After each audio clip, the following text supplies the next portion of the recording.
Sen yaşta kalanlardan. Gülistan müəllim. Bəli.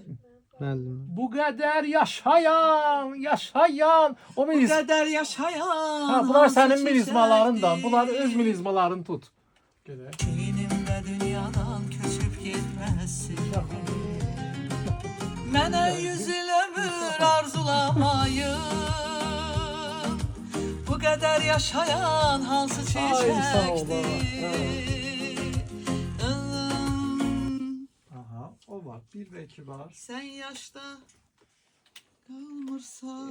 Gülistan xanım, Bəli. siz bir səssizdə, bir oxumaqlarınızda mən hamısını qulaq asmışam oxuduğunuz mahnılarda. Baxın, Bəli. siz səsi yığıb, ağırladıb belə ötürərsiniz. Bu sizin milizmazdır ha. Hə, bəli, var. Bilirsən nə?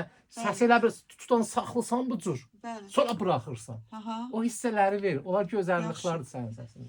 3.